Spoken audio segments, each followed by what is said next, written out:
తక్కువ సమయంలో ఎక్కువ ఇన్ఫర్మేషన్ తెలుసుకోవడమే స్మార్ట్ పీపుల్ చేసే పని. మెగా వార్తల్లో మీరు మిస్ అవుతున్న మినీ డీటెయిల్స్ మీకోసం. వెల్కమ్ టు ఫోర్స్ ఐస్ TV. The end of middle man కార్యక్రమానికి స్వాగతం. జిఎస్టీ ఇన్కమ్ ట్యాక్స్ అంటేనే ఒక సామాన్యమైన ప్రజలు భయపడుతున్నటువంటి సయం మధ్యతరగతి కుటుంబాలకు ఒక బాంబులు పేల్చే విధంగా ప్రతి విషయంలోనూ ఒక అమ్మ పాలు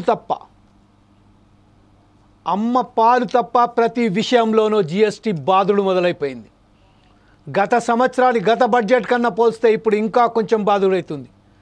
0%, 5%, 12%, 18% కాకుండా 28% వరకు జిఎస్టీ మోపబడుతుంది.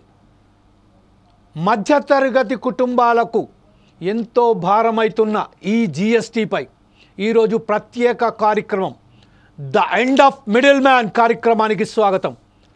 ఈరోజు ప్రధానంగా జిఎస్టీ విషయంపై మాట్లాడడానికి మనతోటి సుధాకర్ శర్మ గారు, మా చీఫ్ అడ్వైజర్, ఫోర్స్ ఐస్ TV chief adviser Sudhakar Sharma garu మాతోటి స్టూడియోలో ఉన్నారు. అలాగే చార్టర్డ్ అకౌంటెంట్ అయినటువంటి సురేష్ గారు మనతోటి మాట్లాడడానికి జూమ్లో లైవ్లో రెడీగా ఉన్నారు. అలాగే సీనియర్ చార్టర్డ్ అకౌంటెంట్ అయినటువంటి కొండ హనుమాన్లు గారు మనతో ఉన్నారు. అదే సమయంలో ఆ నాయకులైనటువంటి నేతి మహేశ్వరరావు గారు కూడా మనతోటి లైన్లో ఉన్నారు. కొద్దిసేపట్లో పల్నాటి వెంకటరెడ్డి గారు కూడా మనతోటి జాయిన్ అవుతారు, బీజేపీ నాయకులైనటువంటి. ప్రస్తుతం మనం చూస్తున్నాం ఒక తల్లి పాలు తప్ప ప్రతి విషయంపై జిఎస్టీ మోపుతూ, ఇన్కమ్ ట్యాక్స్ ట్యాక్సులు మోపుతూ మధ్యతరగతి కుటుంబాలకు అడుగరుగున ఆటంకాలు వేస్తున్న ఈ ప్రభుత్వాలు ప్రస్తుతం మనం చూసినట్టయితే కాస్మెటిక్స్ మీద, పండ్ల రసాల మీద, మెడిసిన్స్ మీద, పాప్కార్న్ మీద, ఒక పాప్కార్న్ సాధారణ పాప్కార్న్ అన్ప్యాక్డ్ పాప్కార్న్ అయితే 5%, ప్యాక్డ్ పాప్కార్న్ అయితే 12%, అందులో ఉప్పు కలిపితే 18%. ఈ విధంగా మన మీద సామాన్య ప్రజలకు దూరంగా వెళ్తున్న ప్రతి విషయం అడుగడుగున మనకు ఆటంకాలు కల్పిస్తున్న ఈ ట్యాక్సులకు సంబంధించింది మనం చూసినట్టయితే road taxes, food taxes, medicine మీద ట్యాక్సెస్, ఒక చిన్న పిల్లగాడు చదివేయడానికి పోతే టెక్స్ట్ బుక్స్ మీద ట్యాక్సెస్, ఎవరైతే రాస్తారో ఆ నోట్బుక్స్ మీద ట్యాక్సెస్, తద్వారా ప్రతి విషయంలోనూ ట్యాక్సెస్ అనుకుంటూ పోయి మధ్యతరగతి కుటుంబాలకు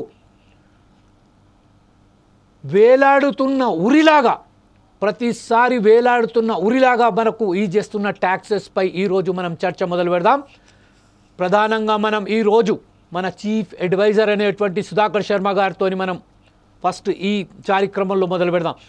సుధాకర్ శర్మ గారు, ఈనాడు చెప్పండి, ఈ దుర్మార్గమైన ట్యాక్సెస్తోని మధ్యతరగతి కుటుంబాలు జీవనాధారం మొత్తం కోల్పోతుంది. ఒక విషయంలో ఒక సామాన్యమైన వ్యక్తి 40 నుండి 50 రూపాయల వరకు అతనికి ఏదైతే వేతనం వస్తుందో అందులో పెంపుదల మాత్రం లేదు, కానీ ట్యాక్సెస్పై విపరీతమైన భారం పడుతుండడంతో వాని జీవన విధానం మొత్తం సర్వనాశనమైపోతుంది. వాళ్ళ కుటుంబాలు అతుకలమైపోతున్నాయి. ఈ విషయంపై మీరేమంటారండి? Thank you, Jamil ji. At the very outset, I would like to congratulate you for taking up this sensitive issue. ఎందుకు అంటే సమాజ నిర్వహణలో అత్యంత ప్రాధాన్యత కలిగినటువంటి అంశం ఆర్థిక స్థితిగతులు.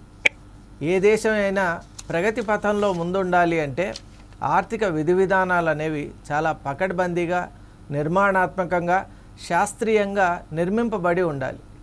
అసలే ప్రపంచ దేశాల్లో ఉన్నటువంటి పోటీని మనం చూస్తూ ఉన్నాం. అలాగే సూపర్ పవర్స్, అడ్వాన్స్డ్ కంట్రీస్ యొక్క economic scenarios, dwindling economic scenarios మనం చూస్తూ ఉన్నాం. ఈ నేపథ్యంలో భారతదేశం తన ఉనికిని చాటుకుంటూ ప్రగతి పథంలో ముందుకు వెళ్ళాలి అంటే ఒక అద్భుతమైనటువంటి ఫ్రేమ్వర్క్ రూపకల్పన చాలా అవసరం. ఈ నేపథ్యంలో జిఎస్టీ గురించి మనం అందరూ మాట్లాడుకోవడం ముదావహం. ఎందుకంటే జిఎస్టీ అనేది ఈరోజు సగటు మనిషి యొక్క జీవితాన్నే కాకుండా ప్రతి అంశాన్ని కూడా ప్రభావితం చేస్తూ ఉన్నటువంటి ప్రధానమైన కీలకమైనటువంటి ఒక విషయం కాబట్టి ఈరోజు మనం జిఎస్టీ విషయంలో అందరూ కూడా ఒక సరైనటువంటి అవగాహన కలిగి ఉండాలి. అసలు జిఎస్టీ అంటే ఏంటి, జిఎస్టీ వల్ల మనిషికి ఏ విధమైనటువంటి ప్రభావం ఉంటుంది, మధ్యతరగతి ప్రజలు ముఖ్యంగా ఈ జిఎస్టీ వల్ల ఎటువంటి ప్రయోజనాలను పొందుతున్నారా, లేకుంటే ఎటువంటి ప్రభావాలు, అలాగే వాళ్ళ యొక్క ఆర్థిక స్థితిగతులు ఎటువంటి రూపురేఖలు దిద్దుకోబోతున్నాయనేటువంటి అనేక అంశాలపై ఈరోజు డిగ్నిటరీస్ అందరూ కూడా మన ఆహ్వానం మేరకు వచ్చినందుకు చాలా సంతోషం.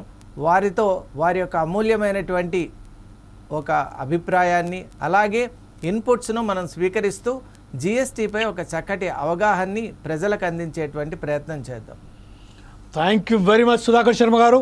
అయితే ప్రస్తుతం మనం చూస్తున్నాం కార్పొరేట్ కంపెనీలకు సంబంధించింది వేరే దేశాలలో అంటే Dubai, Singapore, United States, Canada, Britannia లాంటివంటి ఏదైతే దేశాలు ఉన్నాయో అక్కడ వాళ్ళు ట్యాక్సులు విధిస్తారు. కార్పొరేట్ వ్యక్తిగతంగా దుబాయ్లో ట్యాక్సులు లేవు, అంటే వ్యక్తిపరంగా వాళ్ళకు ట్యాక్సెస్ లేవు కాబట్టి ఇక్కడి నుంచి వెళ్ళి సంస్థలన్నీ దుబాయ్కు, సింగపూర్కు మారడం జరుగుతుంది. అదే సమయంలో అమెరికా లాంటి దేశాలు, కెనడా లాంటి దేశాలు, యూరోపియన్ కంట్రీస్లలో ట్యాక్సులు విధించి వారికి సరి అయిన సదుపాయాలు కూడా కల్పిస్తారు, ఉచిత విద్య కల్పిస్తారు, ఉచిత వైద్యం కల్పిస్తారు. కానీ ప్రస్తుతం మన దేశంలో మాత్రం ఇంత ట్యాక్స్ బాధుడున్నప్పటికీ మన స్థితిగతులు ఎట్లా ఉన్నాయో, మన రోడ్లు ఎట్లున్నాయి, మన వ్యవస్థ ఎట్లున్నదో మనము ఒక్కసారి చూసినట్టయితే ఎంత అధ్వానంగా ఉన్నాయో. రోడ్లు కానివ్వండి, రవాణా సౌకర్యం కానివ్వండి, ట్యాక్సెస్ మీద ఆధారపడిన మనకు సంబంధించిన మనం కట్టే ట్యాక్సులకు ఎలాంటి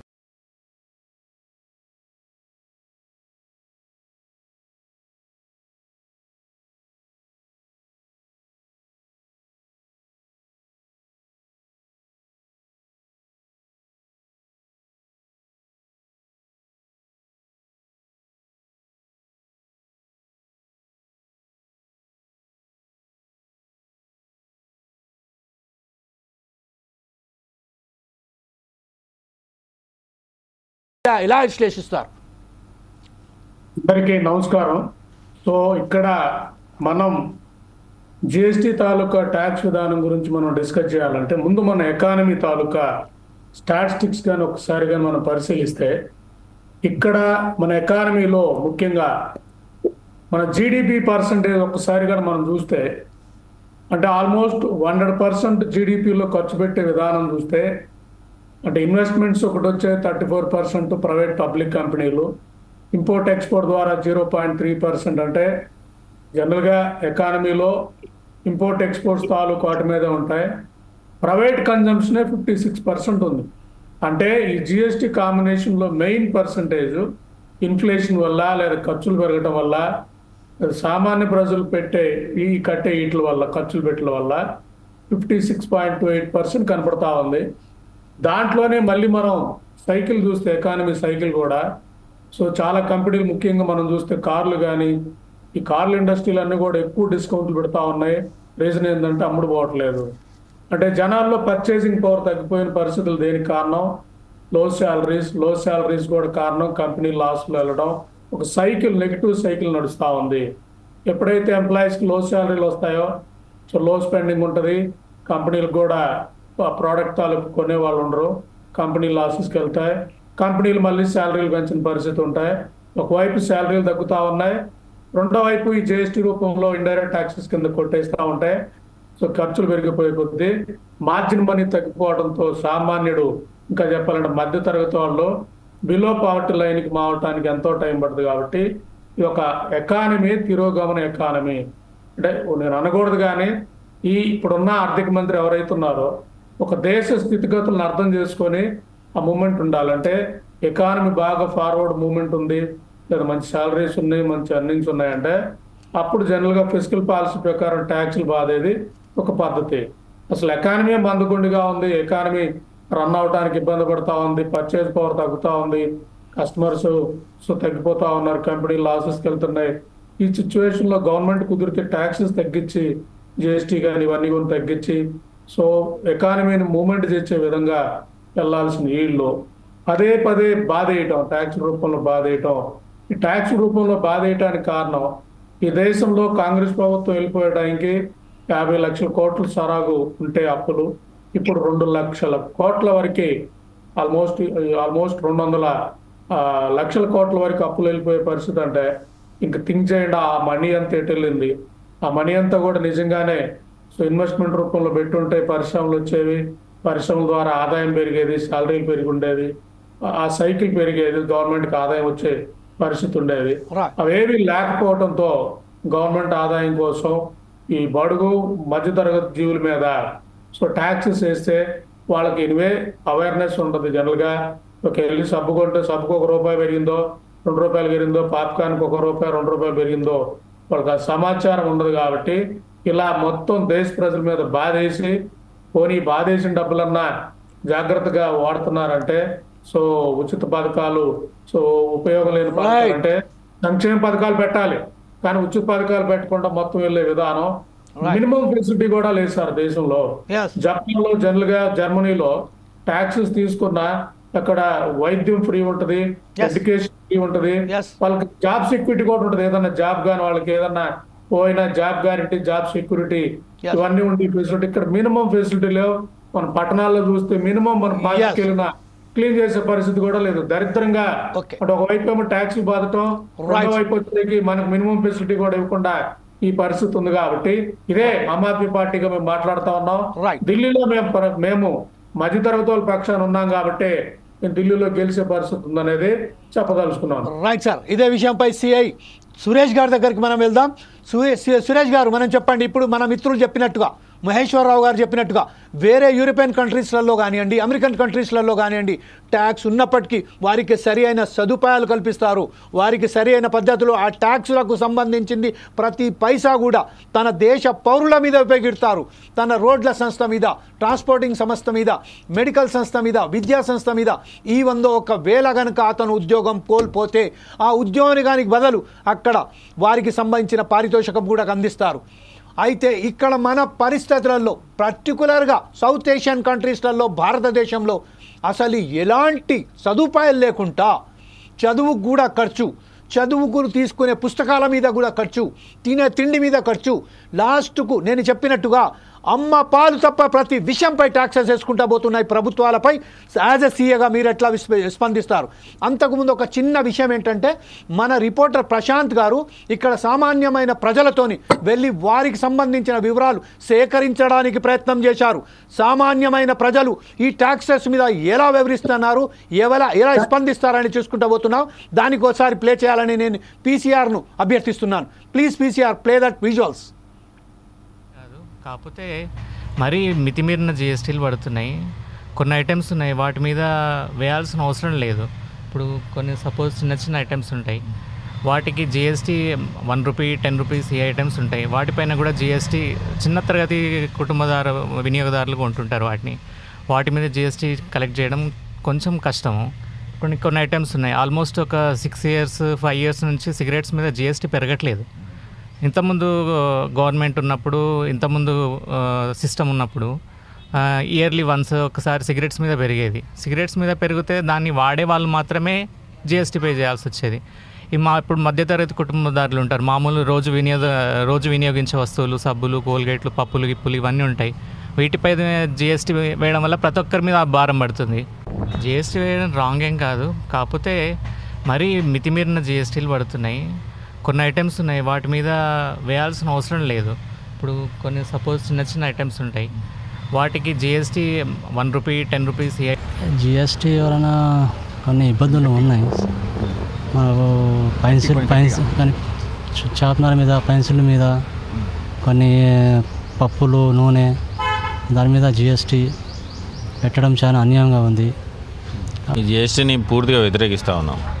జిఎస్టీ విధానం చూస్తే పేదలను, ఉన్న వాళ్ళను అందరినీ ఒకటే రకంగా జిఎస్టీ విధించే విషయంలో కేంద్ర ప్రభుత్వం చూస్తూ ఉందని మాకు అర్థమవుతూ ఉంది. వాస్తవంగా విలాసవంతమైన వస్తువుల మీద జిఎస్టీ ఎక్కువ పెట్టినా కూడా దాంట్లో తప్పు లేదు, దాన్ని ఎవరు కూడా వ్యతిరేకించరు. కానీ సామాన్యులు బ్రతకడమే కష్టం. ఇవాళ పొద్దున పొద్దు నుంచి సాయంత్రం వరకు కష్టపడితే వచ్చే ₹4 ఈ ట్యాక్స్ రూపకంగా ఇష్టం వచ్చినట్టుగా పేదవాని దగ్గర కూడా దోచుకునే విధానం ఏదైతే 5% నుంచి వెళ్ళి 18% GST విధించేటువంటి విధానం ఏదైతుందో, చిన్న పాల ప్యాకెట్ మొదలుకొని పెరుగు ప్యాకెట్ మొదలుకొని ఇలా పిల్లలు బట్టి చదువుకునే పుస్తకాలు పెన్సిల్ వరకు కూడా GST వసూలు చేసేటువంటి విధానం ఏదైతుందో ఎత్తేయాలని కోరుకుంటున్నాం. ఎందుకంటే మాకు చాలా కష్టం అవుతుంది.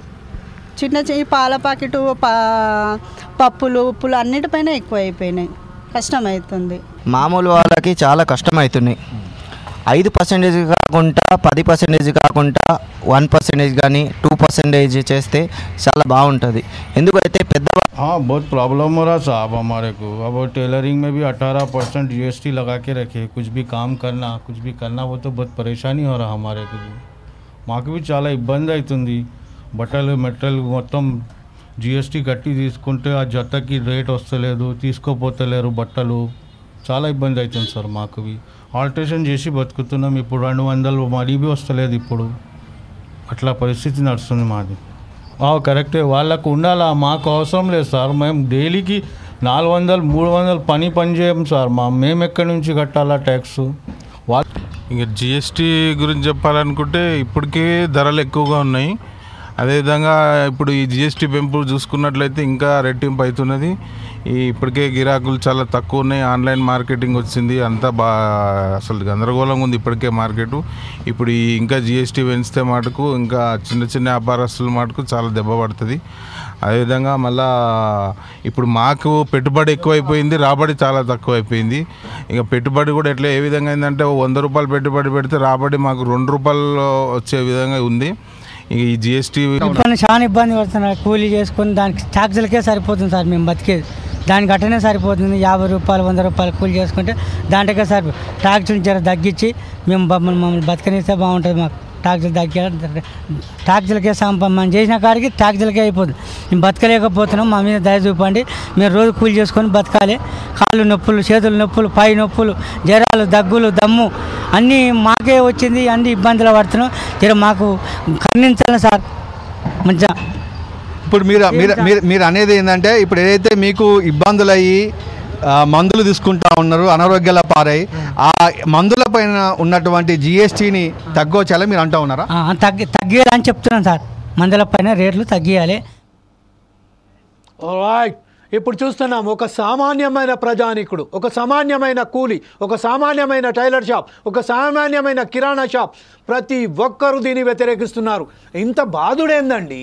దీని విషయంపై అసలు సరైన స్పందన ఏందండి? కేవలం కేంద్ర ప్రభుత్వాలలో, రాష్ట్ర ప్రభుత్వాలలో కూర్చొని కోట్లాది రూపాయలు దండుకుంటున్న ఈ నాయకులకు ఈ ప్రజా సమస్యలు అర్థం కావట్లేదా? ప్రజల సమస్యల పట్ల వారికి సంబంధించిన ఒకసారి కూడా చేస్తలేరా? కార్పొరేట్ సంస్థలకు కట్టబెట్టిన తర్వాత కార్పొరేట్ సంస్థలకు సంబంధించిన మనం మాట్లాడికొస్తే ఇప్పుడు కార్పొరేట్ సంస్థలకు సంబంధించింది మనం వారి మీద ట్యాక్సెస్ దుమారం లేకపోవడంతో వారు తన బాటను వేరే దేశాలకు మారుతున్నారు. వారి మీద కూడా బాధ, అక్కడికి వాళ్ళకు సబ్సిడీస్ ప్రకటించడంతో తిరిగి వస్తాయన్న ఆశలు కూడా లేవు. అయితే ఈ ప్రస్తుతం మనకు సురేష్ గారు మనతో మాట్లాడడానికి సిద్ధంగా ఉన్నారు. సురేష్ గారు మీరు చెప్పండి, ప్రస్తుతం ఏదైతే సామాన్యమైన ప్రజలు చెప్పారో దాని మీద మీరు ఎలా స్పందిస్తారండి? సార్ నమస్తేనండి, నా పేరు Suresh, income tax consultant and GST practitioner. ముందుగా టీవీ యాజమాన్యానికి చాలా ధన్యవాదాలు, మమ్మల్ని కూడా ఇంత మంచి కార్యక్రమంలో పాల్గొనడానికి పిలిచినందుకు. సార్ GST అనేది ఇది ఒక కొత్త ట్యాక్స్ సార్. ఇది వరకు భారతదేశంలో ఎప్పుడు కూడా ఎవరు కూడా ఇంప్లిమెంట్ చేయని ట్యాక్స్. అయితే దీంట్లో ఇందాక పెద్దలు మహేశ్వరరావు సార్ అన్నట్టు రేట్ ఆఫ్ ట్యాక్స్ ఎక్కువ ఉన్నాయి, అంటే 18%, 28%. దీనివల్ల మీరన్న ఏదైతే సామాన్యునికి ఉపయోగపడే ఐటమ్స్ కానివ్వండి, గ్రాసరీస్ కానివ్వండి, ఈ FMCG ప్రొడక్ట్స్ మీద ఈ టాక్సేషన్ ఎక్కువ ఉండడం వల్ల ఆటోమేటిక్ గా కన్సూమర్ కు ఎక్కువ రేట్లు అవుతున్నాయి. ట్యాక్స్ ఎక్కువ వస్తుంది గవర్నమెంట్ కు, గవర్నమెంట్ లాభపడుతుంది, బట్ కన్సూమర్ అనే వాళ్ళు ఎక్కువ ట్యాక్స్ కడతాను. దీనివల్ల ఏమైతుందంటే కన్సూమర్ కు భారం అనేది ఎక్కువైతుంది. గవర్నమెంట్ కి ఎక్కువ ట్యాక్స్లు వస్తున్నాయి, వాళ్ళు ఎక్కువ ఫ్రీ బీస్ ఇస్తున్నారు. వాళ్ళ ఓట్ల కోసం వాళ్ళ గవర్నమెంట్ నిలబడడానికి ఉన్నాయి లేని అన్ని ఉచితాలు పెట్టి ప్రజల్ని సోమరిపోతులుగా తయారు చేస్తున్నారు. అది సెకండ్ సబ్జెక్ట్. బట్ ఏమైతుందంటే ఈ FMCG regular products middle class families, upper middle class families కాకుండా మిడిల్ క్లాస్ ఫ్యామిలీస్ వరకు వాడుకునే ఏదైతే వస్తువులు ఉన్నాయో వాటి మీద 28% వరకు ట్యాక్స్ తీసుకుంటుంది గవర్నమెంట్. దీనివల్ల ప్రతి ఒక్కరికి అంటే కామన్ మ్యాన్ ఒక బడ్జెట్ ఉందనుకోండి, ఆ బడ్జెట్ కు అదనంగా 20 to 25% వేరేయాల్సిన పరిస్థితి. ఇందాక సార్ అన్నట్టు పర్చేసింగ్ పవర్ అంటే ఒక ఫ్యామిలీ ఎక్కువ కొనుగోలు శక్తి ఉంటే ఆటోమేటిక్ గా ఆ యొక్క అది అంటే భారతదేశం కానివ్వండి ఏ దేశమైనా జీడిపి పెరగడానికి ఛాన్సెస్ ఉంటాయి. ఆ పర్చేసింగ్ పవర్ ఎక్కడి నుంచి వస్తుంది? మామూలుగా ప్రజల దగ్గర ఖచ్చితంగా డబ్బు ఉండాలా. వాళ్ళు సంపాదించిన డబ్బులో ఎంతో కొంత మిగిలినప్పుడు కొత్తది కొనాలన్న ఆలోచన ప్రతి ఒక్కరికి ఉంటది. అంతేగాని వచ్చిన డబ్బులు వచ్చినట్టు వాళ్ళ రెగ్యులర్ రోజువారీ ఖర్చులకు నెలవారీ ఖర్చులకు పోయిన తర్వాత ఏం మిగిలాయి అక్కడ. కొత్తవి కొనాలన్నా కొత్త వాటికి ఖర్చు పెట్టాలన్నా ఏ ఫ్యామిలీకి ఆ పవర్ ఉండదు. దానివల్ల ఎక్కడ ఉన్నది అక్కడే ఉంటది. సో మా తరపున కూడా గవర్నమెంట్ విజ్ఞప్తి చేస్తున్నాం, మిడిల్ క్లాస్ ఫ్యామిలీస్ వరకు ఏదైతే రెగ్యులర్ ప్రొడక్ట్స్ వాడతాంలో వాటి మీద ఉన్న ట్యాక్స్ ఇంత పర్సెంటేజ్ కాకుండా కొంత తగ్గించి ఏదైతే ప్రైమరీ 28% లో రావాల్సిన ప్రైమరీ ప్రొడక్ట్స్ ఏమైతున్నాయో కార్లు కానివ్వండి ఇంకా వేరే వేరే చాలా ఉన్నాయి. గోల్డ్ ఉంది, అది గోల్డ్ తీసుకుంటే ఏమైతుందంటే ప్రతి ఫ్యామిలీ మన భారతదేశంలో ప్రతి ఒక్కరూ గోల్డ్ అనేది ముఖ్యంగా చూస్తారు. చిన్న ఫ్యామిలీ కూడా గోల్డ్ కొనుక్కోవాలన్న ఆలోచన ఉంటుంది. దానికి 3% ట్యాక్స్ పెట్టారు. Okay, it's good. సేమ్ అదే 3% పెద్దవాళ్ళు అంటే కోట్ల రూపాయలు ఉన్న వాళ్ళు ధనవంతులు ఇంకా మిలియనీర్స్ ఉన్న వాళ్ళు కొన్నప్పుడు కూడా వాళ్ళకు కూడా 3% వర్తిస్తుంది. సో దాని మీద సపరేట్ గా అంటే ఈ టైప్ ఆఫ్ ఇన్కమ్ ఉన్న వాళ్ళకి ఇంత ట్యాక్స్, ఈ టైప్ ఆఫ్ ఉన్న వాళ్ళకి ఇంత ట్యాక్స్ అనేది సాగ్రిగేట్ చేసి గవర్నమెంట్ ఒక కొత్త ప్రతిపాదన తీసుకొస్తే ఇంకా బాగుంటది. సామాన్యులకు మిడిల్ క్లాస్ ఫ్యామిలీలకు వాళ్ళు చేసే ఈ అతిపెద్ద సహాయంగా మనం కోరచ్చు. సార్, ఇదే విషయంపై ఇంకొకసారి మనం హనుమాన్లు గారి దగ్గరికి వెళ్దాం. హనుమాన్లు గారు మీరు చెప్పండి. ప్రస్తుతం మనం సురేష్ గారు చెప్పినట్టుగా అయితే ఎవరైతే మధ్యతరగతి కుటుంబాలు ఉన్నారో గోల్డ్ మీద సరి అయిన పద్ధతిలో వాళ్ళు కూడా కొనుక్కుంటారు. కానీ వాళ్ళు తులము అధతులము కొనుక్కుంటారు, తులము 2 తులము కొనుక్కుంటారు. కానీ ఎప్పుడైతే కోటీశ్వరులకు సంబంధించి వస్తుందో వాళ్ళ కిలోల కొద్ది కొంటారు. వారికి కేవలం 3% మాత్రమే. అదే లగ్జరీ కార్లకు సంబంధించింది ఒకవేళ మీరు ట్యాక్సులు విధించదలుచుకుంటే విధించండి, సగ్రిగేట్ చేయండి. సామాన్యమైన ప్రజలకు ఒకటి, బిలో పావర్టీ ప్రజలకు ఒకటి, బాగా డబ్బులున్న వారికైతే ఒకటి అన్నట్టుగా మరి వివరించాలని సురేష్ గారు చెప్పారు. సెకండ్ హ్యాండ్ కార్ల మీద కూడా వాళ్ళు ట్యాక్సెస్ విధిస్తున్నారండి. ఈ విషయంపై హనుమాన్లు గారు మీరు ఎలా స్పందిస్తారు, మీరు ఎలా విశ్లేషిస్తారండి? నమస్కారం, వినపడుతుంది sir? Audible? Yes sir. Sir, ఇప్పుడు జిఎస్టీ అనేది కొత్త ట్యాక్స్ కాదు. ఇది 2017లో వచ్చింది జిఎస్టీ ట్యాక్స్. అంతకు ముందు 16 రకాల ట్యాక్సులు ఉండేవి. ఆ 16 రకాల ట్యాక్సులు 7 రకాల సెస్లు ఉంటాయి. మొత్తం 23 రకాల ట్యాక్సులు ఉండేవి. ఆ ట్యాక్స్ అన్ని తీసేసి ఒకటే ఈజ్ ఆఫ్ డూయింగ్ బిజినెస్ కొరకు ఒకటే ట్యాక్స్ తీసుకొచ్చారు, గూడ్స్ అండ్ సర్వీస్ ట్యాక్స్. అది 2017 నుంచి అమలు జరిగింది దేశంలో మొత్తం లోపల. అయితే ఈ 16 రకాల ట్యాక్స్ అన్నిటి కూడా ఏదైతే ఫైల్ చేయాల్సింది, ట్యాక్స్ కట్టాల్సింది, చాలా నింపాల్సింది, ఇవన్నీ తగ్గిపోయినాయి ఇప్పుడు. అది ఒక అడ్వాంటేజ్. అది ఇంకోటి ఏంటంటే ఒక రాష్ట్రంలో ఒక విధంగా ట్యాక్స్ ఉంటుంది, అదే వస్తువుకి ఇంకో రాష్ట్రం ఇంకో విధంగా ట్యాక్స్ ఉండేది. దానివల్ల అన్హెల్తీ కాంపిటీషన్ ఉంది 2 రాష్ట్రాల మధ్య. అలా కాకుండా దేశం మొత్తం మీద ఒకే వస్తువు ఒకటే రేట్ ఆఫ్ ట్యాక్స్ ఉండాలని single rate of tax, uniform rate of tax అని తీసుకోవడం జరిగింది ఈ జిఎస్టీ ద్వారా. తర్వాత ఇంకో విషయానికి వచ్చేసరికి మనకు ఈ కాస్కేటింగ్ ఎఫెక్ట్ అంటే ఒక రాష్ట్రంలో ఉన్నాయి ఇంకో రాష్ట్రంలో ఉంటే ఆ రాష్ట్రంలో కట్టిన ట్యాక్స్ ఆ రాష్ట్రంలో ఉండేది, మిగతా రాష్ట్రాల్లో బెనిఫిట్ వచ్చేది కాదు. కానీ ఇప్పుడు ఇన్పుట్ ట్యాక్స్ క్రెడిట్ వల్ల వేరే రాష్ట్రంలో కట్టిన ట్యాక్స్ కూడా మనకు బెనిఫిట్ అవడం వల్ల అదొక విధంగా ధర తగ్గే అవకాశం ఏర్పడింది. అంటే ఇప్పుడు ఏమైందంటే మనకి ఇక్కడ ఏమవుతుందంటే ఇన్పుట్ ట్యాక్స్ క్రెడిట్ వల్ల కాస్కేటింగ్ ఎఫెక్ట్ తగ్గింది. ఇంకోటి మనకు చాలా వరకు ఏంటంటే జిఎస్టీ రేట్స్ అనేవి కూడా ఇంతకు ముందున్న ట్యాక్స్ల కంటే ఏ వస్తువు మీద కూడా ఎక్కువ లేదు, అన్నిటికంటే తక్కువనే ఉన్నాయి. కాకపోతే ఏంటంటే కలెక్షన్ అనేది ప్రతి వస్తువుకి ఇన్పుట్ ట్యాక్స్ క్రెడిట్ అనేది ఇవ్వడం వల్ల అది కంపల్సరీగా అవ్వడం వల్ల ట్యాక్స్ అనేది కలెక్షన్ పెరిగింది. అంటే ఎకానమీ ఫార్మలైజ్ అవుతుంది. ఎకానమీ ఫార్మలైజ్ అవ్వడం ట్యాక్స్ కలెక్షన్ పెరుగుతుంది తప్ప రేట్స్ పెరగడం వల్ల కాదు, కొత్తగా ట్యాక్స్ చేయడం వల్ల కాదు. అదే మాదిరిగా నిత్యావసర వస్తువులు మీరు చెప్పారు, నిత్యావసర వస్తువులు చాలా వస్తువులు అన్బ్రాండెడ్ వస్తువుల పైన ట్యాక్స్ లేదు. టోటల్ ఎగ్జామ్టెడ్ గుడ్స్ మీరన్న పాలు కానీ, కూరగాయలు కానీ, పళ్ళు కానీ ఇవన్నీ ట్యాక్స్ లేదు. మెడిసిన్స్ మీద చాలా వరకు ఐటమ్స్ ట్యాక్స్ లేదు. ఎగ్జెప్షన్స్ ఉన్నాయి వాటికి. అవన్నిటి కూడా మనము చూడాల్సిన అవసరం ఉంది. మనం ఎప్పుడైతే లగ్జరీకి వెళ్తామో, కంఫర్ట్ గా లగ్జరీకి వెళ్తామో అక్కడ మాత్రమే ట్యాక్స్ పడుతుంది మనకి. లగ్జరీ ఐటమ్స్ మీద tax, high rate of tax ఉంది. కంఫర్ట్ ఐటమ్స్ మీద ట్యాక్స్ ఉంది, నార్మల్ రేట్ ఆఫ్ ట్యాక్స్ ఉంది. కానీ ఎసెన్షియల్ కమాడిటీస్ ఏవైతుందో వాటి మీద ట్యాక్స్ లేదు. అది ఒకసారి మీరు వెరిఫై చేసుకోండి. ఒకవేళ అలాంటి ట్యాక్స్ ఏమైనా వేస్తే మాత్రం అది తప్పు అవుతుంది, చట్టానికి వ్యతిరేకంగా అవుతుంది. కాబట్టి అలాంటి వాళ్ళ మీద చర్యలు తీసుకునే అవకాశం కూడా జిఎస్టీ డిపార్ట్మెంట్కి ఉంటుంది. కాబట్టి మనకు ఎగ్జెప్టెడ్ గూడ్స్ ఏంటైనా చూడాలి, రేట్స్ ఆఫ్ ట్యాక్స్ ఏంటి చూడాలి. తర్వాత ఇండైరెక్ట్, ఇది ఏంటంటే ఇండైరెక్ట్ ట్యాక్స్. జిఎస్టీ అంటే ఇండైరెక్ట్ ట్యాక్స్. అందరి దగ్గర కూడా సేమ్ రేట్ ఆఫ్ ట్యాక్స్ ఉంటుంది. తీసుకొని గవర్నమెంట్ కడతాం కాబట్టి అది ఇండైరెక్ట్ ట్యాక్స్ అన్నమాట. అది డైరెక్ట్ ట్యాక్స్ అంటే తన ఆదాయం నుంచి కట్టే డైరెక్ట్ ట్యాక్స్. ఇది ఆదాయంతో సంబంధం లేదు, అందరు సమానమైన రేట్ ఆఫ్ ట్యాక్సే పరిగణించబడతారు జిఎస్టీకి వచ్చేసరికి కల్లా.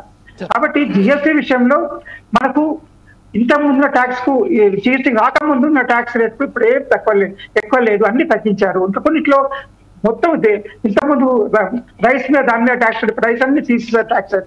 అన్బ్రాండెడ్ మీద తీసేశారు, బ్రాండెడ్ మీద మాత్రమే ట్యాక్స్ ఉంది. బయట అన్బ్రాండెడ్ వాడుకోవచ్చు కదా, మనకు బ్రాండెడ్ ఎందుకు వెళ్ళాలి అనేది కూడా ఆలోచించారు. ఇప్పుడు ఓకే సార్, మీ వాయిస్ ఏదో బ్రేక్ అవుతుంది సార్, అందుకోసం మరొకసారి మీ దగ్గరకు వద్దాం. మీ వాయిస్ బాగా బ్రేక్ అవుతుంది. ఒకసారి మనం ఇంకోసారి మహేశ్వరరావు గారి దగ్గర వెళ్దాం. మహేశ్వరరావు గారు, ఇప్పుడు హనుమాన్లు గారు చెప్తున్నారు ట్యాక్స్ విధానం వల్ల కొంతమంది లాభపడుతున్నారని చెప్తున్నారు, సామాన్య ప్రజలకు ఎలాంటి నష్టం లేదని చెప్తున్నారు. అంటే ఇక ఒకే దేశం ఒకే విధానం అన్నట్టుగా ఒక పాలసీ తీసుకొచ్చారని చెప్తున్నారు. కానీ అక్కడ 3 విధాల ట్యాక్సెస్ ఉన్నాయి.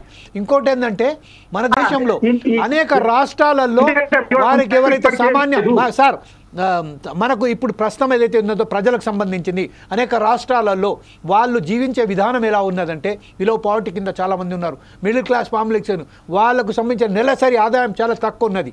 కొన్ని దేశాలలో కొన్ని రాష్ట్రాలలో మంచిగా ఉన్నది. బాంబే లాంటి నగరం కానివ్వండి, ఢిల్లీ లాంటి నగరం కానివ్వండి, హైదరాబాద్ లాంటి, బెంగళూరు లాంటి, చెన్నై లాంటి నగరాలు కానివ్వండి, అక్కడ కొంచెం విధానం బాగుండొచ్చు. వందలాది మంది ఇక్కడికి వస్తున్నారు. అటువంటి సమయంలో ఈ ట్యాక్సుల మోత సరి సమానంగానే ఉన్నదని మన హనుమాన్లు గారు చెప్తున్నారు. ఈ విషయంపై కొంతమంది తగ్గించారని చెప్తున్నారు. ఈ విషయంపై ఆప్ నాయకురైనట్టు మీరేమంటారండి? సార్, ఇక్కడ ఒక ట్యాక్స్ అనేది అది మంచి ఉద్దేశమే. జిఎస్టీ అనేది దాన్ని ఎవరు కూడా డిఫర్ అవ్వదు. ముందు మల్టిపుల్ ట్యాక్సెస్ ఉండేది, కంబర్సమ్ ఉండేది, అవన్నీ ఓకే. ఇక్కడ మేము చెప్పదలుచుకున్నది, మీరు జిఎస్టీ ఒక ట్యాక్స్ అన్నప్పుడు రాష్ట్రంలో పెట్రోల్ మీద లేదా లిక్కర్ మీద వీటి మీద కూడా జిఎస్టీ వేయాలి కదా. వాటి మీద 18% వేయండి, వాటి మీద రేట్లు వేయండి. సో వాటిని స్టేట్కి వదిలేసినప్పుడు స్టేట్ ఇష్టం వచ్చినట్టు బాధేస్తా ఉంటే ఆ పెట్రోల్ మీద ఏదైతే ఉందో లిక్కర్ మీద సామాన్యుడు ఎవరైతే ఉన్నాడో వాడు సాయంత్రానికి వెళ్ళాక, ముఖ్యంగా వీకెండ్లో వాడు తాగే లిక్కర్ మీద 100 రూపాయలు కాస్ట్ అయితే 200 రూపాయలు ట్యాక్స్ బాధేస్తున్నారంటే ట్యాక్స్లంతా కూడా పేదోడి కానించే లాగేస్తా ఉన్నారు. సో మా మిత్రుడు అన్నట్టు ఉచిత పథకాల వల్ల ఉచిత పథకాలు, సో ఆ పథకాలు అనేది కూడా వాళ్ళ వల్ల వాళ్ళు డెవలప్ కూడా అవ్వట్లేదు. ఎలా 10 రూపాయలు ఇస్తే డెవలప్మెంట్ కాదు కదా. ఇప్పుడు మేము ఢిల్లీలో ఉచిత విద్య అన్నాం, మొత్తం ఫ్రీ విద్య అంతా కూడా, ఉచిత వైద్యం అన్నాం, మొత్తం వైద్యం అంతా ఫ్రీ.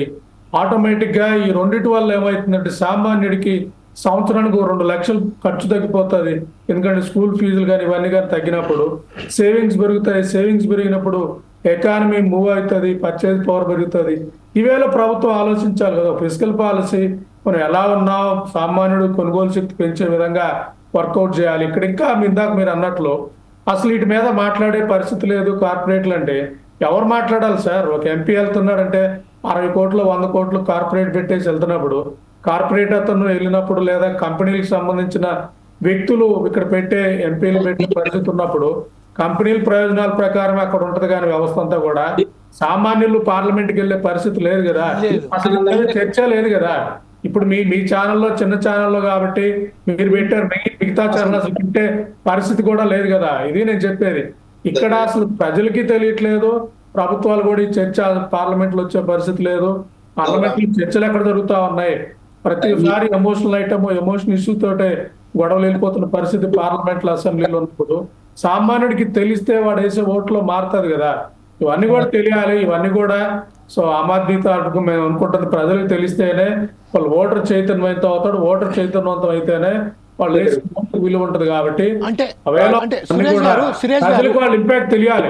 వాళ్ళకి ట్యాక్సెస్ వల్ల వాళ్ళకి ఏంటి వాళ్ళకి బడ్డను నేను అంటుంది సురేష్ గారు ఒక విషయం అండి, ఒక నిమిషం. ఇప్పుడు మీరు చెప్తున్నట్టుగా ప్రసార మాధ్యమాలు ఎవరైతే ఉన్నారో వాళ్ళు కూడా ఎవరు కూడా ఈ అంశాన్ని పెద్ద ఎత్తున లేవనెత్తలేరని చెప్తున్నారు. ఈ విషయంపై ప్రసార మాధ్యమాల మీద ఎవరండి ఇంత పెద్ద వారికి సంబంధించిన ఎవరి ఒత్తిడిలో వంగి పనిచేస్తున్నారన్నట్టు మీరు భావిస్తున్నారండి?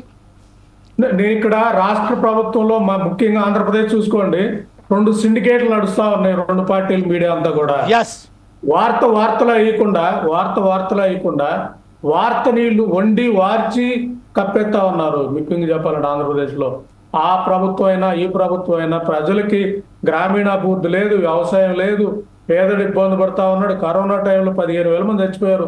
దాన్ని మళ్ళీ రేపు ఇంకో కరోనా వస్తే దానికి ఫెసిలిటీ ఏంటి, దాని తాలూకు వర్కౌట్ ఏంటి, ఏదీ లేదు.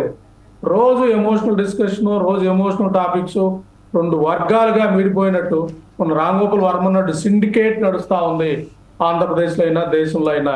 ఈ తెలంగాణలో కూడా, ఇంక తెలంగాణలో కొంచెం పర్లేదు కానీ ముఖ్యంగా మా ఆంధ్రప్రదేశ్ అయితే సిండికేట్ నడిచే పరిస్థితి ఉంది. కాబట్టి ఇది దేశంలో కూడా 2 వర్గాలు, ముఖ్యంగా చెప్పాలంటే బీజేపీ వాళ్ళు ఏం చెప్పాలనుకుంటున్నారు అదే అంశాన్ని తీసుకొస్తున్నాడు.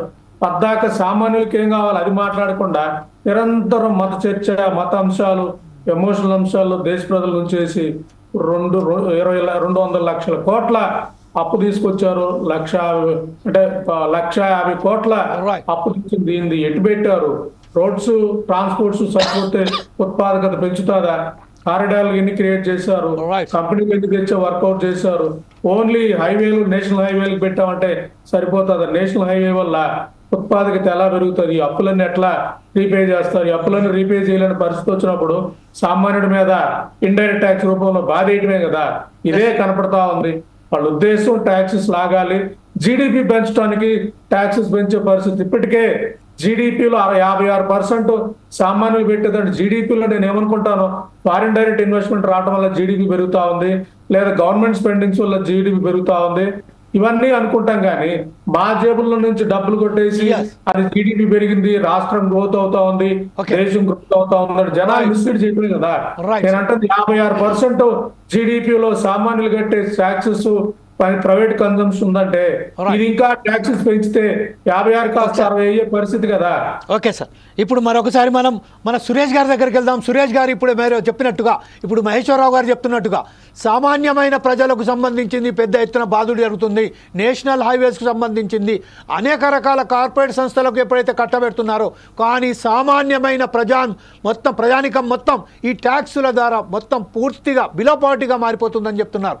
ఈ విషయంపై యాజ్ ఎ చార్టర్డ్ అకౌంటెంట్ మీరు సలహాలు ఇస్తారండి. దీనికి సంబంధించింది వీళ్ళు ఆల్రెడీ సంవత్సరానికి ఒకసారి మన మీద ట్యాక్సెస్ మోదులు మోపుతూనే ఉన్నారు. ఈ విషయంపై మీరే ఎలా స్పందిస్తారండి? సార్, ఇప్పుడు ట్యాక్స్ అనేది కంపల్సరీ కట్టాల్సిందే. ఏ సెగ్మెంట్ ఏంటిది అనేది కాదు సార్. ఇప్పుడు హనుమంతు సార్ చెప్పినట్టు 16 ట్యాక్సులు ఉన్నాయి సార్ అంతకు ముందు. 16 ట్యాక్సులు తీసేసి 1 సర్వీస్ 1 నేషన్ 1 ట్యాక్స్ అని తీసుకొచ్చిండ్రు. ఏ గవర్నమెంట్ అయినా సరే, ఇప్పుడు ఉన్నది బీజేపీ గవర్నమెంట్ కాబట్టి బీజేపీ గవర్నమెంట్ తీసుకొచ్చింది. బీజేపీ గవర్నమెంట్ తీసుకొచ్చిన తర్వాత ప్రతి ఒక్క స్టేట్ ముందుగా ఒక 2 నెలలో 3 నెలలో 6 నెలలో యాక్సెప్ట్ చేయలే వాటిని. తర్వాత ఎందుకు యాక్సెప్ట్ చేసింది sir? Because of tax revenue collection ప్రతి స్టేట్ కు అంతకు ముందున్న ట్యాక్స్ల కన్నా జిఎస్టీ వచ్చినాక వచ్చే ట్యాక్స్లు ఎక్కువ కాబట్టి ప్రతి ఒక్కరు యాక్సెప్ట్ చేసిండ్రు. They are enjoying, they are giving freebies. వాళ్ళు ఇప్పుడు సార్ ఇందాక మన మహేశ్వరరావు సార్ అన్నట్టు నేషనల్ హైవే మీద ట్యాక్స్ వేయాలి. ఎస్, అఫ్ కోర్స్, ఎందుకు వేయద్దు సార్? ఖచ్చితంగా వేయాలి. దానికి ఒక ప్రాపర్ టాక్సేషన్ కావాలా, దానికి ఒక ప్రాపర్ అమెండ్మెంట్స్ ఉండాలా.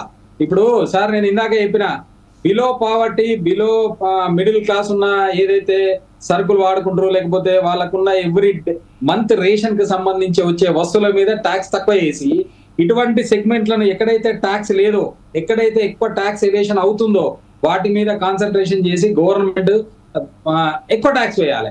అప్పుడు ఏమైతుంది? బ్యాలెన్స్ అవుతుంది. బిలో వాళ్ళకు తక్కువ ట్యాక్స్ ఉంటుంది, సేమ్ ట్యాక్స్ కలెక్షన్ గవర్నమెంట్ కూడా ఎక్కడ కూడా డ్రాప్ కాకుండా ఉంటుంది. సార్, ప్రతి ఏదైనా కంట్రీ తీసుకోండి, ఎక్కడైనా ఈవెన్ ఫారినర్స్ కానివ్వండి, ఎక్కడ ఫారిన్ కంట్రీస్ కానివ్వండి, ట్యాక్స్ లేనిది ఎక్కడ డెవలప్మెంట్ జరగదు సార్. ఊరికే రావు కదా డబ్బులు. కంపల్సరీ ట్యాక్స్ కలెక్షన్ అనేది మస్ట్ అండ్ షుడ్. ఒక నేషన్ డెవలప్ కావాలన్నా, ఒక నేషన్ ముందుకు పోవాలన్నా, వాళ్ళకి అక్కడ ఉన్న రిసోర్సెస్ పెరగాలన్నా.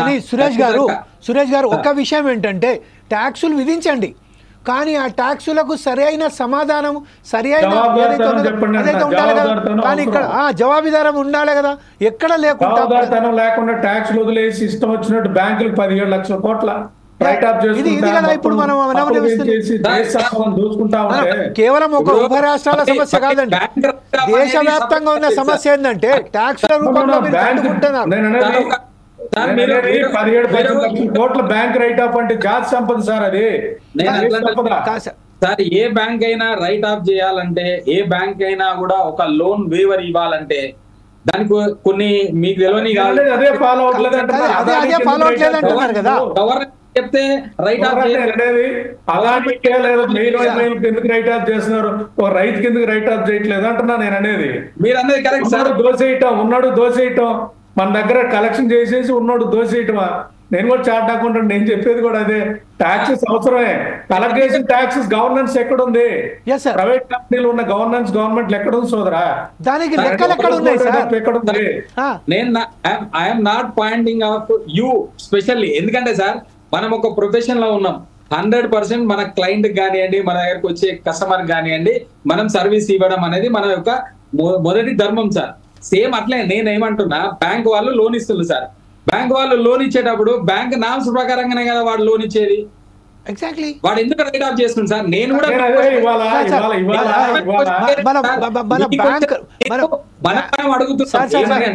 బ్యాంకుల జోలికి వెళ్తే మాత్రం మనం చాలా దుర్మార్గమైన పరిస్థితులు మన బ్యాంకులు ఎట్లయితే ఇస్తున్నారో మనం చూస్తున్నాం సార్.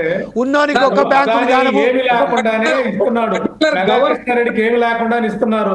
ఇవాళ మెగా కృష్ణారెడ్డి ఫేక్ బ్యాంక్ గ్యారెంటీలు పెట్టి అప్పులు తెచ్చి ఆ బ్యాంక్ కానీ లేదా వ్యాపారం పోయిందనుకో బ్యాంక్ గ్యారెంటీ ఫేక్ కాబట్టి దాంట్లో ఆస్తులు ఉండవు కాబట్టి రైట్ ఆఫ్ చేసేసే పద్ధతి దేశాన్ని దోసుకుంటున్నారు కదా.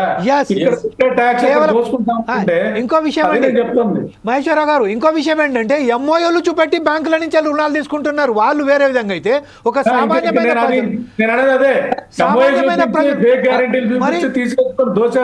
అగ్రిమెంట్స్ కూడా కాదండి, కేవలం ఎంఓల మీద లక్షల కోట్ల రూపాయల వాళ్ళు లోన్లు తీసుకుంటున్నారు. ఒక సామాన్యమైన బ్యాంకుల విషయం వెళ్తే వేరే ఉన్నది సార్. ఇప్పుడు మనం మాట్లాడుతుంది జిఎస్టీ కాబట్టి జిఎస్టీకు సంబంధించింది మనం చెప్తున్నట్టయితే మనం మహేశ్వరరావు గారు చెప్పినట్టుగా ట్యాక్సులు వసూలు చేస్తున్నారు సరే సరే, కానీ దానికి సంబంధించిన జవాబుదారీతనం ఎక్కడ ఉన్నది సార్? రోడ్లు ఎక్కడ ఉన్నాయి? ఇన్ఫ్రాస్ట్రక్చర్ ఎక్కడ ఉంది? వాళ్ళకు ఉచిత విద్య ఎక్కడ అందిస్తున్నాము? ఉచిత వైద్యం ఎక్కడ అందిస్తున్నాము? మెడిసిన్స్ మీద ట్యాక్సెస్ ఏంటండి? ఇంత దుర్మార్గమైన పరిస్థితి చెప్పండి సార్. సార్ ఇప్పుడు బ్యాంక్ వాళ్ళు వేవరు అదంతా సెకండ్ సార్ అన్నట్టు దాని గురించి నేను మాట్లాడదలుచుకోలే. ఎందుకంటే మళ్ళీ దాంట్లో గవర్నమెంట్ ఇన్వాల్వ్మెంట్ ఇంకా పొలిటికల్ ఇన్వాల్వ్మెంట్ వస్తుంది, అదంతా పక్క పెడదాం సార్. మీరు అన్నది జిఎస్టీ, యాజ్ పర్ జిఎస్టీ మీరు అన్నట్టు కలెక్షన్ వస్తుంది. సపోజ్ 2,50,000 కోట్లు యాన్ అండ్ యావరేజ్ గా ఎవ్రీ మంత్ వస్తుంది. దానికి అకౌంటబిలిటీ ఏంది, జవాబుదారితనం ఏంది అనేది మనం మాట్లాడుకోవాలా. అది 100% మీరు అన్న valid point sir Maheswara Rao sir. అయితే నేను అనేది ఏంటంటే సార్, దీనికి ఒక ప్రతి ఒక్క స్టేట్ నుంచి మనకు ఒక జిఎస్టీ కౌన్సిల్ అని పెట్టిల్లు. ప్రతి ఒక్క స్టేట్ నుంచి రిప్రజెంటేటివ్స్ ఇస్తున్నాం. ప్రతి దాని మీద మనం అప్పీలో లేకపోతే అంబుడ్స్మెన్ కు పోవడానికి మనకు ఒక ప్లాట్ఫామ్ తయారు చేసిల్లు. కానీ ఏది కూడా ఎక్కడ కూడా ప్రాపర్ గా పనిచేయడం లేదు. అంటే రిప్రజెంటేషన్ ఇస్తాం, ఆ రిప్రజెంటేషన్ తీసుకుంటాను బాగానే ఉంది, కానీ అంతవరకే అది. అయితే ఇదే విషయంపై మనం ఒక్కసారి మనం హనుమాన్లు గారి దగ్గరికి వెళ్దాం. హనుమాన్లు గారు ఇప్పుడు మనం మిత్రులు చెప్పినట్టుగా, ఉమామహేశ్వరరావు గారు చెప్పినట్టుగా, మహేశ్వరరావు గారు చెప్పినట్టుగా, సురేష్ గారు చెప్పినట్టుగా సామాన్యమైన ప్రజలకు మాత్రం ఎక్కడ కూడా సేవలు అందిస్తలేరు. కాకపోతే ఉన్నత వర్గాలకే.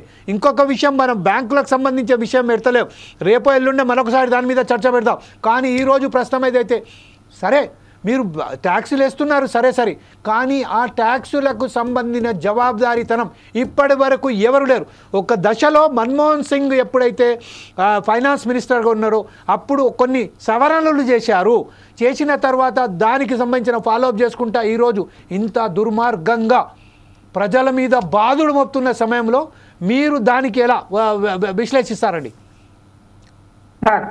ఇప్పుడు మన్మోహన్ సింగ్ గారు చేసిన పాలసీనే కంటిన్యూ అవుతుంది. లేదు సార్, దాంట్లో మార్పులు జరిగాయి, అనేక మార్పులు జరిగాయి సార్, చెప్పండి. చెప్తున్నా, అనేక మార్పులు జరిగిన పద్ధతి మాత్రం అదే ఉంది. వచ్చిన కలెక్షన్ లో 42% స్టేట్ గవర్నమెంట్ పోతుంది. తర్వాత ప్రతి నిర్ణయం జిఎస్టీ కౌన్సిల్ నిర్ణయం కూడా అన్ని రాష్ట్ర ప్రభుత్వాల యొక్క ఆర్థిక మంత్రులు అందులో కౌన్సిల్ నిర్ణయం తీసుకున్న తర్వాతనే పార్లమెంట్కి వస్తుంది, అంతవరకు రాదు. జిఎస్టీ కౌన్సిల్ లో ప్రతి నిర్ణయం కూడా ఏకాభిప్రాయంతో అయిన నిర్ణయాలు. అదే మాదిరిగా పెట్రోల్ డీజిల్ అన్నారు. పెట్రోల్ డీజిల్ అనేది అది జిఎస్టీ కౌన్సిల్లో ప్రభుత్వాలు ఇన్సిస్ట్ చేయాలి, మాకు జిఎస్టీ కౌన్సిల్లో జిఎస్టీలో తీసుకురండి పెట్రోల్ డీజిల్ ని. అది తీసుకొస్తే మిగతా రాష్ట్రాలు కూడా ఒప్పుకొని సిద్ధంగా ఉంటాయి. ఏ ప్రభుత్వాలు కూడా రాష్ట్ర ప్రభుత్వాలు ముందుకు రావట్లేదు, ఎందుకంటే వాళ్ళకు జిఎస్టీ వచ్చే కంటే వ్యాట్లు ఎక్కువ వస్తుంది కలెక్షన్ పెట్రోల్ డీజిల్ పైన, కాబట్టి వాళ్ళు ముందుకు రావట్లేదు. అదే మాదిరిగా లిక్కర్ అనేసరికి ఆల్కహాల్ అనేసరికి అది totally out side the purview of central government. అదే మాదిరిగా ఈ బడ్జెట్ లో వచ్చేది కూడా జిఎస్టీ కౌన్సిల్ లో తీసుకుంటే ఇతర బడ్జెట్లు వస్తాయి, కానీ బడ్జెట్ ప్రకారం జిఎస్టీ కౌన్సిల్ చేయదు. జిఎస్టీ కౌన్సిల్ నిర్ణయాన్ని ఎగ్జిక్యూట్ చేస్తుంది. జిఎస్టీ కౌన్సిల్ లో ప్రతి రాష్ట్రానికి భాగస్వామి, ప్రతి రాష్ట్రానికి రిప్రజెంటేషన్ ఉంటుంది. ఏ రాష్ట్రం కూడా ప్రభుత్వం తీసుకునే అన్ని నిర్ణయాలు కూడా ఏకాభిప్రాయ నిర్ణయాలు. కాబట్టి ఎట్టి పక్షకులు మిగతా రాష్ట్రాలు కేంద్ర ప్రభుత్వాన్ని విమర్శించే అవకాశం లేదు. గారు ఒకే ఒక క్వశ్చన్ అండి మీకు ఏంటంటే, ఇప్పుడు జిఎస్టీ సరే కేంద్ర ప్రభుత్వం ఏదైతే జిఎస్టీ విధించిందో అది సరే, కాకపోతే రాష్ట్రాల మీద ఒక విధంగా పెట్రోల్ కానీ డీజిల్ కానీ అలాగే వైన్స్ కానీ ఇన్ని వేల కోట్ల రూపాయలకు సంబంధించి వాళ్ళు తన స్వయంగా రాష్ట్రాలే విధిస్తున్నాయి కదండి. ఎప్పుడైతే రాష్ట్రాలు కేంద్రాన్ని దానికి మిగతా రాష్ట్రాలు ఒప్పుకోవట్లేదు. ఎందుకు సార్? ఒకే దోషం, ఒకే విధానం, ఒకే పాలసీ అన్నప్పుడు అన్ని రాష్ట్రాలకు సంబంధించిన ఒక విధానం ఎందుకు అమలు చేస్తలేవు? ఇంకోటి ఏంటంటే, రాష్ట్ర ప్రభుత్వాలు కేంద్రానికి అందిస్తున్న ఈ సాయం పట్ల కేంద్రం రివర్స్ రాష్ట్రాలకు ఏమిస్తుంది? అన్ని రాష్ట్రాలు ఎత్తున్నారు, మళ్ళీ రోడ్ ట్యాక్స్ కూడా ఎత్తున్నారు. గవర్నమెంట్ లేదు సార్. చెప్పండి సార్. జిఎస్టీ పెట్రోల్ డీజిల్ పైన అన్ని రాష్ట్రాలు ఒప్పుకునేంత వరకు నిర్ణయాలు తీసుకురావద్దని అది అలాగే ఉంచడం జరిగింది. ఇంకా మిగతా రాష్ట్రాలు ఒప్పుకోవట్లేదు. మిగతా రాష్ట్రాలు ఏ రాష్ట్రం అన్నా కానీ సెంట్రల్ గవర్నమెంట్ జిఎస్టీ కౌన్సిల్ లో ప్రపోజల్ పెట్టమనంటే జిఎస్టీ తీసుకురమని. అదే విషయంపై రాష్ట్ర రోడ్డు రవాణా సంస్థ కానీ ఇంకా ఇతర పరిశ్రమలకు సంబంధించిన ఒక విధానమైన మన సంస్కరణలు తీసుకొచ్చినప్పుడు, ట్యాక్స్ విధించినప్పుడు దీని మీద ఎందుకు ఒత్తిడి పెడతలేదు అని అడుగుతున్నాం సార్. నేను అదే మిగతా అన్ని రాష్ట్రాలు ఒప్పుకోవాలి, మిగతా అపోజిషన్ రాష్ట్రాలు ఒప్పుకోవట్లేదు జిఎస్టీ తీసుకురావడానికి. ఎందుకంటే వాళ్ళకి జిఎస్టీ కంటే ఎక్కువ వ్యాట్లు వచ్చే రెవెన్యూ ఎక్కువగా ఉంటుంది. కాబట్టి అపోజిషన్ రాష్ట్రాలు ఒప్పుకోవట్లేదు పెట్రోల్ డీజిల్ జిఎస్టీ తీసుకోవడానికి. ఒకవేళ వాళ్ళ తలుచుకుంటే లెటర్ ఇవ్వమనండి, చర్చలు ఈజీగా ముందు కావడం సిద్ధంగా ఉంది.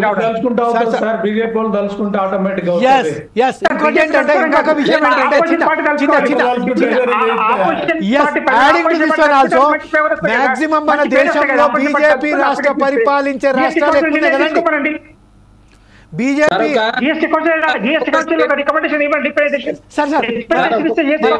గవర్నమెంట్ ఉంది సార్, మీకు తెలియదు. అన్ని రాష్ట్రాలు అన్ని రాష్ట్రాల వాళ్ళు ఒప్పుకుంటేనే ఆ సార్ అన్నట్టు మాత్రమే దూరం ఉంచారు పెట్రోల్ డీజిల్ ప్రతి స్టేట్ కు ఎక్కువ రెవెన్యూ వచ్చే బడ్జెట్ సార్ అది. పెట్రోల్ కానివ్వండి, వైన్ కానివ్వండి, స్టేట్ సెంట్రల్ ఎప్పటి నుంచో చెప్తుంది ఈ ఏదైతే పెట్రోల్ డీజిల్ దానికి సంబంధించింది కంపల్సరీగా మనం జిఎస్టీ లో ఖచ్చితంగా మనం ఇంప్లిమెంట్ చేద్దామంటే ఏ స్టేట్ ఒప్పుకుంటలేదు. ఎందుకు ఒప్పుకుంటలేదు అంటే వాళ్ళకు దీనికన్నా వ్యాట్ లో ఎక్కువ పర్సెంటేజ్ వస్తుంది సార్. 28% జిఎస్టీ లా ఎక్కువ. ఇంకోటి యాడ్ చేయండి సార్ మీరు. అంటే ఎక్కువ రాష్ట్రాలలో ఏదైతే పరిపాలన చేస్తుందో బీజేపీ ప్రభుత్వం, ఈ వంద ఆంధ్రప్రదేశ్ లో కూడా బీజేపీ కూటమి ఉన్నది, అది చెప్పండి సార్ రాన్వాల్ గారు ప్లీజ్. సార్ ఇప్పుడు ఇక్కడ ఒక్క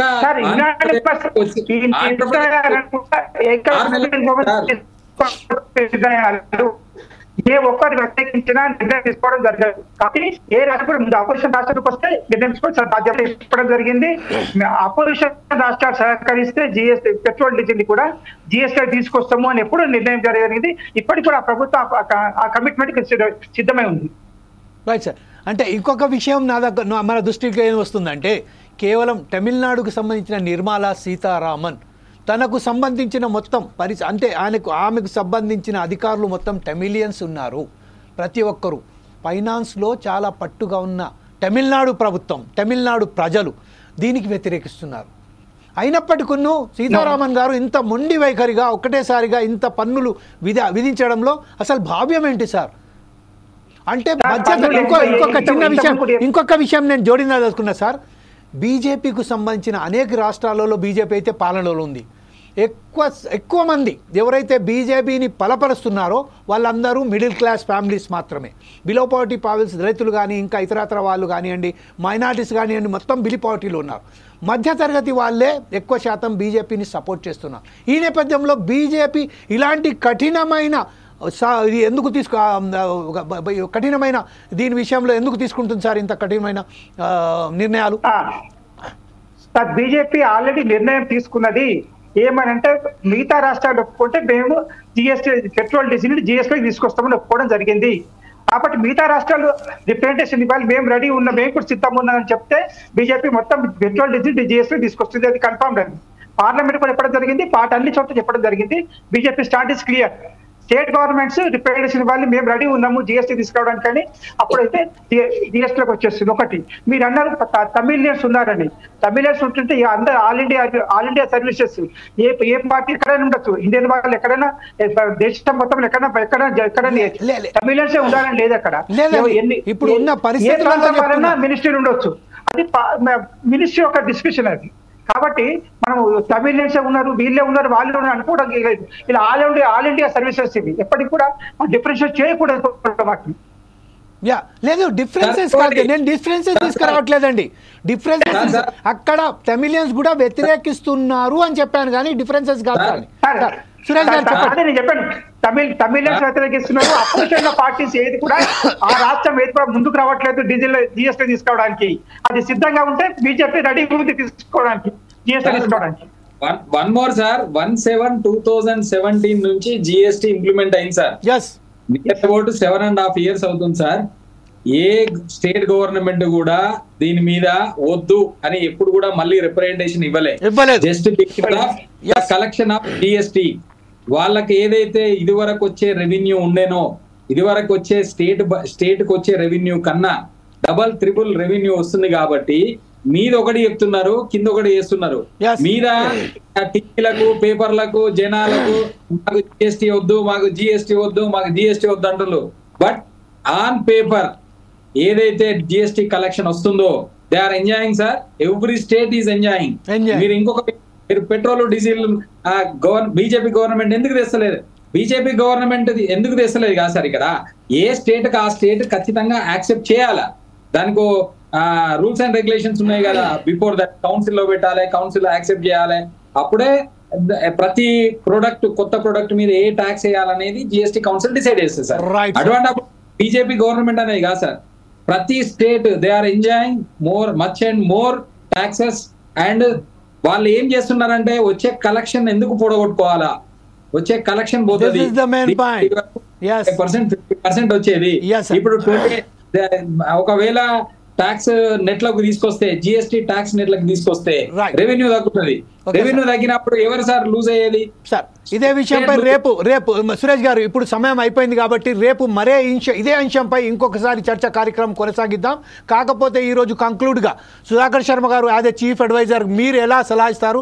మీరు ఈరోజు చర్చిన డిబేట్లో మనం ఎవరైతే విశ్లేషించారో మన గెస్ట్లు, దాని మీద మీ స్పందన ఏంటి sir? Thank you, Jamil ji. Today I am very happy to have 3 chartered accountants. And moreover, we are going to conduct a debate again and again on this subject only. Definitely, we are trying to throw better and better light over this particular issue. In fact, taxation అనే విషయానికి గనక మనం వస్తే ఈరోజు చాలా చక్కటి inputs మన గెస్ట్లందరూ కూడా ఇవ్వటం జరిగింది. మరీ ముఖ్యంగా every country which is intending to go on the path of progression has to devise a solid tax structure. మరి ఆ విధానంలో భాగంగా ఇప్పుడు ఉన్నటువంటి జిఎస్టీని ప్రతి ఒక్కరు కూడా జిఎస్టీ విధానాల్ని మనం పక్కన పెడితే ముఖ్యంగా GST carries along with 2 things. ఒకటి అకౌంటబిలిటీ, రెండవది అకౌంటబిలిటీ అంటే సోషల్ అకౌంటబిలిటీతో పాటు ఇన్హెరెంట్ రెస్పాన్సిబిలిటీ కూడా ఒకటి ఉంటుంది. ఇప్పుడు you are accountable to what the taxes you are trying to take from people. మరి what type of responsibility you are carrying along with that collection of the taxes అనేది చాలా ముఖ్యమైన ఇష్యూగా మనం చూడాలి. ఎందుకంటే ఇక్కడ మనం గమనిస్తే మనం ఎంతసేపు కూడా ట్యాక్స్ కలెక్షన్ గురించి, రేట్ ఆఫ్ ఇంట్రెస్ట్ల గురించి, అలాగే ఎస్కలేషన్ గురించి ఆలోచిస్తున్నాం. కానీ రెస్పాన్సిబిలిటీ విషయంలో there is a lot which is really need to be done. అక్కడ మనం చూస్తే అసలు ఇప్పుడు ఉన్నటువంటి ప్రాథమికమైన అవసరాలు ఏవైతే ఉన్నాయో, విద్య, వైద్యం, అలాగే అనేక రంగాల్లో కూడా ఏదైతే మనిషికి చాలా అత్యావశ్యకం అనేటువంటి విషయాల్లో ఈ ట్యాక్సేషన్ అమౌంట్స్ ఎలా డైవర్ట్ అవుతున్నాయి, ఏ మేరకు ప్రజలకు బెనిఫిట్ అవుతోంది. ఇప్పుడు మన దగ్గర తీసుకున్నటువంటి ట్యాక్స్ అనేది ఎలా ఉండాలి అంటే there is a kind of allegory. The sea in the times of summer when you go to the coastal place, there you see lot of evaporation. ఆ evaporation of water from the sea ఏమవుతోందంటే finally it is getting condensed in to cloud, and that cloud is again giving back rain, much more rain to the people who are on the surface. అంటే taxation అనేది కూడా ఒక wonderful circle. You collect taxes from people, again you give them to their own benefit. అది ఒక అద్భుతమైనటువంటి circle యాక్చువల్గా. ఇప్పుడు మనం మాట్లాడేదంతా ఏమిటి అంటే అసలు ఆ సర్కిల్ అనేది ఎంతవరకు కరెక్ట్గా కొనసాగుతూ ఉంది. ఇక్కడ మనం గమనిస్తే అక్కడ చాలా సందేహాలు అనేవి మనకు కలుగుతున్నాయి. ఎందుకంటే ట్యాక్సేషన్ విషయంలోనేమో ప్రతిసారి కూడా అనేక వాగ్దానాలు అవుతున్నాయి, మార్పులు జరుగుతున్నాయి, త్వరితగతిని ఇవన్నీ కూడా అమలు చేస్తూ ఉన్నారు. కానీ what percentage of benefit people are getting out of it అనేది that's a very big question. In fact ఆ క్వశ్చన్ మనం నిజంగా మన జమీల్జీ అన్నట్టు సక్సీడింగ్ డిస్కషన్స్లో కూడా మనం తీసుకెళ్ళాలి. How that benefit is really benefiting the people at large అనేది, and that will really give a new shape and dimension to this very taxation procedure and process. Thank you sir. Thank you very much Sudhakar Sharma garu. The end of middle class కార్యక్రమం ఏదైతేదో కొనసాగుతూనే ఉంటుంది. రేపు కూడా ఇదే విషయంపై మనం ఇంకోసారి చర్చించడానికి ప్రయత్నం చేద్దాం.